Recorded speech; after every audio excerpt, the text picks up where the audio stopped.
Princess Moradeun Ogunlana.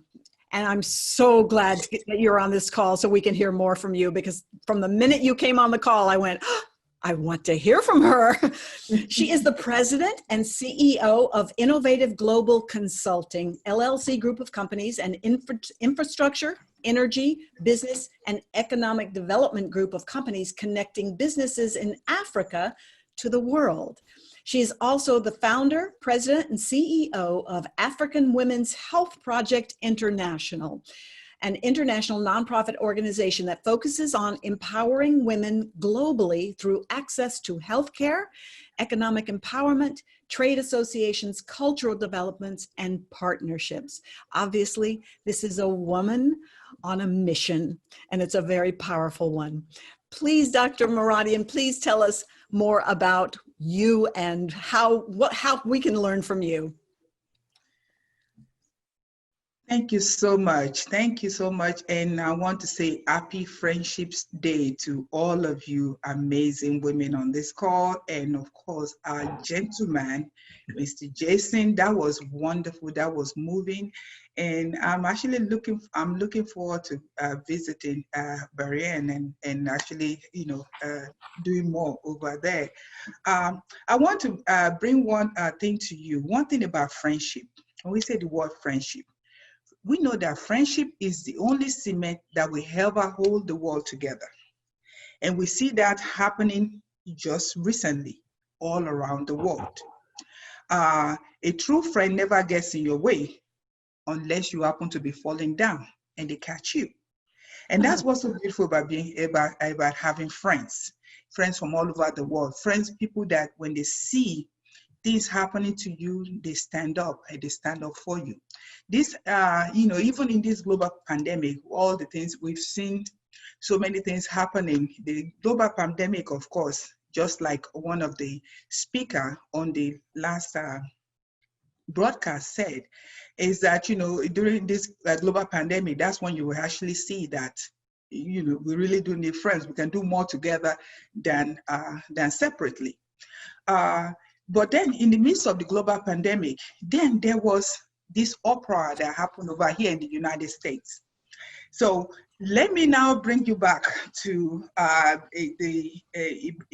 what happened in the United States, and then with the George Floyd killing, and everyone all around the world. This is the first time in my life I've ever seen this, whereby every country, every nation, no matter what culture, what background you have, all around the world came together like this to now say Black Lives Matter, because they now saw that, for us to be, they now became, and I think this is the time that they actually show how we as the world actually show through friendship to actually see that, okay, there's something wrong here in one particular area, let's fix it together. And that's all in friendship, because you have love, you have love towards each other.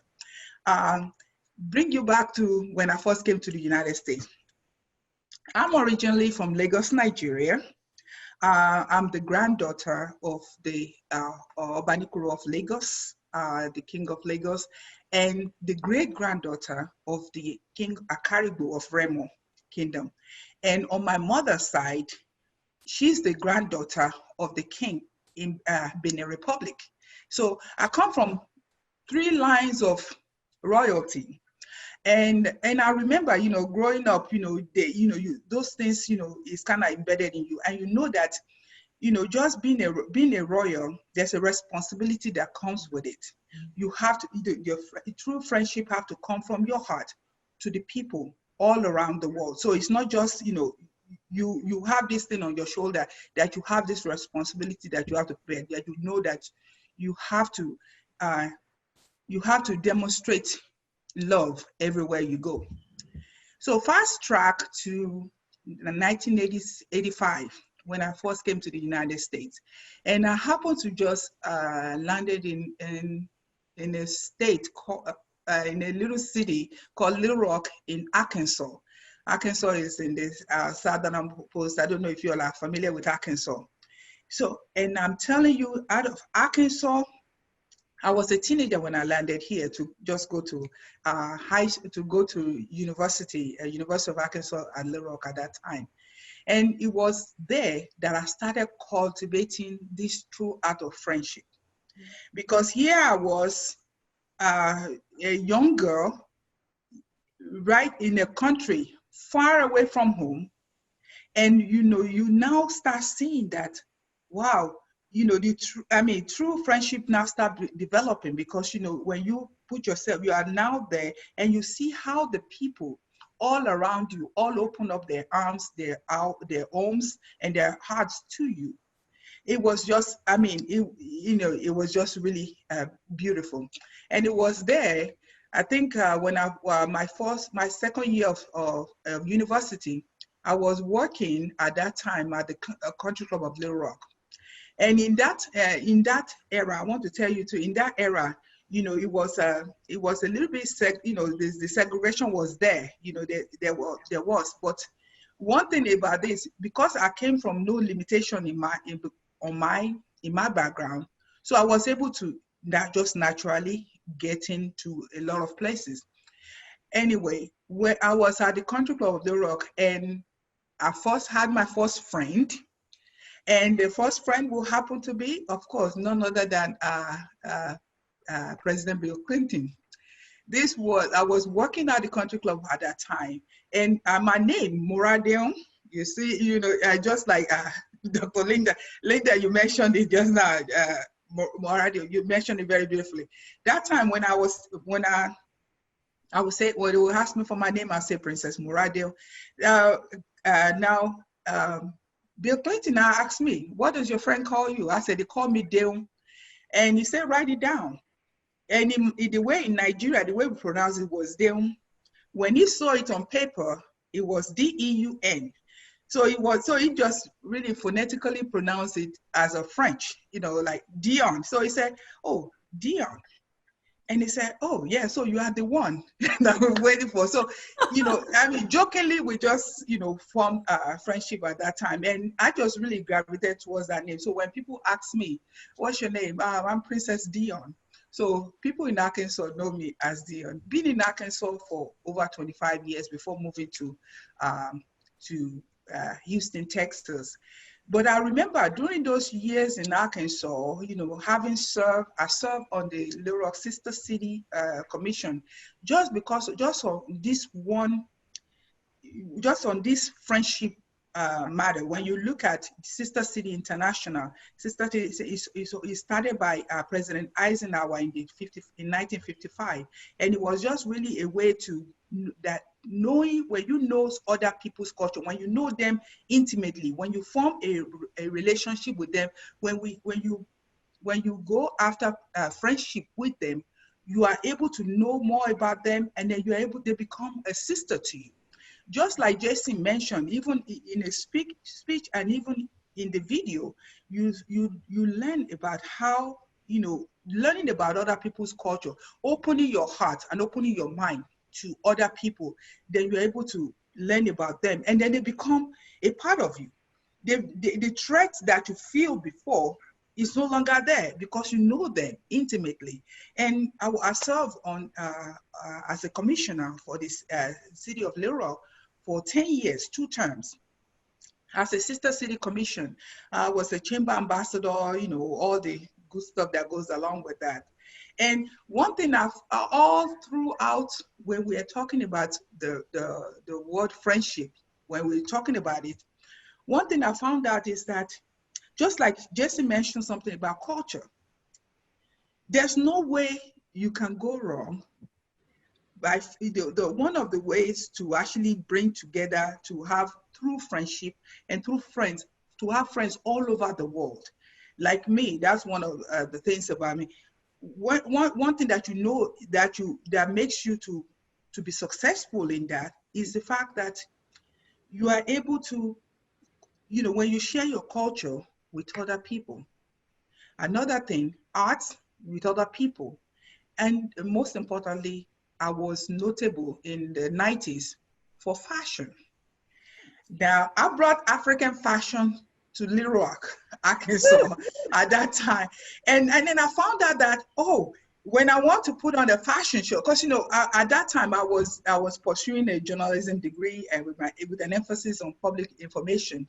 And then I decided, well, you know, I noticed that when we're talking about fashion, everyone gravitates. It doesn't really matter. Everybody loves a beautiful thing. And I saw that was the key. That was my link. That was going to be my link to actually bring about so that we can have discussions. I put on fashion shows. I had a clothing store in Arkansas, the whole 9 yard anyway. And then by the end of the 90s, I traveled back home. And at this time, I'd gone into health, you know, not only just on fashion, but also I wanted to do some more things about women empowerment, about empowering women and getting them, getting as much information for us together so that we can all grow together as I grow. I traveled to Nigeria at that time, and I traveled back home, and it was at that time that my love for health and wellness came about. Because before, for the last 10 years, I was busy really focusing on the women's fashion. And so the next step I took was to now focusing on their health. And that's when I founded the African Women's Health Project International. And the African Women's Health Project International, you know, with that one, we had a run with a lady that was battling with breast cancer, and we were able to successfully help her and help her children.